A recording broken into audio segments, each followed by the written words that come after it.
I recently asked on Instagram stories what deck is on your wish list, and I got this one. It was requested by Emily at Truest Self Healing on Instagram, and I absolutely loved the thought of reviewing an animated tarot deck. Starting out with the decent sized guidebook that it comes with in color, the minor arcana are just small keywords for reversals and upright, and the major arcana goes into a little bit more detail. About half of the guidebook actually goes into like understanding the cards, spreads, and different concepts about the tarot generally. So each of the cards in the deck comes laminated with a clear sheet of plastic over the front of every card to keep them protected. I did not take off every single piece of plastic for this video, although I did take off a few just to kind of see the difference of what it would look like taking it off versus not. It doesn't make a huge difference to take it off. You can still really see a lot of the detail in the card. It just makes them a little bit crisper and a little bit more fresh to take off the plastic. In this deck, they also recommend that you actually sleeve your deck to protect it from getting damaged because it is so unique. And here you can see on the front of this card what it kind of can look like, that plastic film.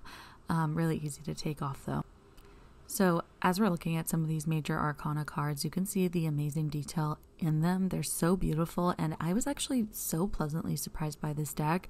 It's not to say I didn't think I would like it at all, but I don't know. I really did just get it because I asked for recommendations for decks, and I like to share for what you guys want to see. I probably would have never looked twice at this deck, to be honest.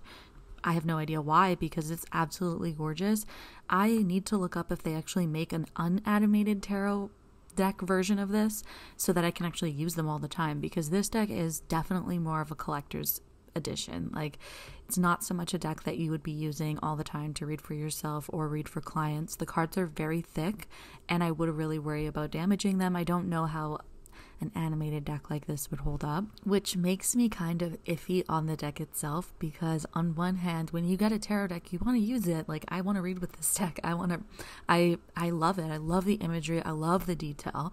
I love the fact that it has different stories and characters and cultures from around the world in the deck. It feels so interesting, and I feel like intuitively it would be such a fun deck to read with because there's so many colors and symbolism, and it is quite true to the Rider-Waite-Smith deck style, which makes it, like, I think very fun and easy for beginners who like Rider-Waite to read, but also people who like using their intuition as well. I feel like it's just a really, really standout deck as it relates to the artistry of the cards, but with it being kind of this collector's holographic animated version of the deck, it is obviously a lot more difficult to read with. The cards themselves, I'll show you at the end, but the cards are just so thick. They're basically double the size of a regular deck, which is, again, totally understandable. I'm not mad about it, although I probably just can't read with this. I won't be pulling it out, I don't think, but I want to because it's so beautiful. And I mean, if you don't mind the potential of ruining the deck, if you just buy it because you want to use it and you don't care if it gets damaged or if it's a little bit hard to shuffle,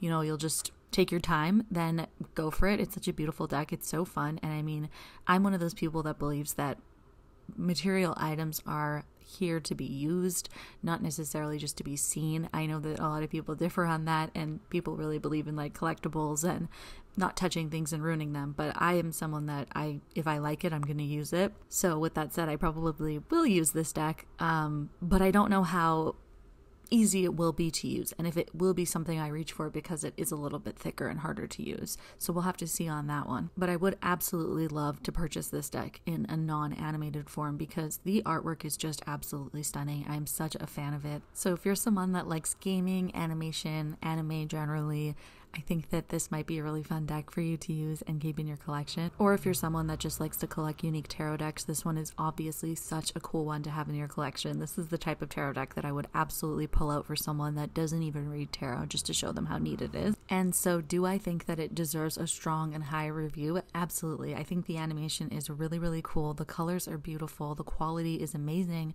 And I think that for $70, I mean, I've paid that much for a regular tarot deck. So to have something very specialized like this, very cool. But do I think you need this tarot deck in your collection if you actually are looking for a deck that's very practical to use? This one might not be the one, which again, I'm very sad to say because I really, really love the artwork and the illustration. I also did want to note too that in the guidebook, there's actually a section on identity, imagery, and language where they talk about the fact that a lot of standard gender roles and very like traditional and outdated systems are used in tarot, and that they don't necessarily represent what the cards mean. So they basically are saying that people that are non-binary, people that are queer, everyone is represented in this deck regardless of the kind of traditional aspects of it, which I really love to see. And if you are someone that plays tabletop role-playing games, you can absolutely use this deck to enhance those games, which is something that sounds like so much fun and so cool. I really only bring the tarot perspective because I don't play games like that, so I'm not 100% sure how well it would work, but it does sound cool. On the right here is the Fable Maker's Tarot, and on the left is a kind of standard tarot deck. So they are the same size from the front, but when you stack them up, clearly it's very thick. So even here, I'm kind of struggling to get them into an order to show you them. So they are big, but they are beautiful, and they absolutely get a 5-star from me. And I want to hear your thoughts on this deck. What do you think? Purchase or pass?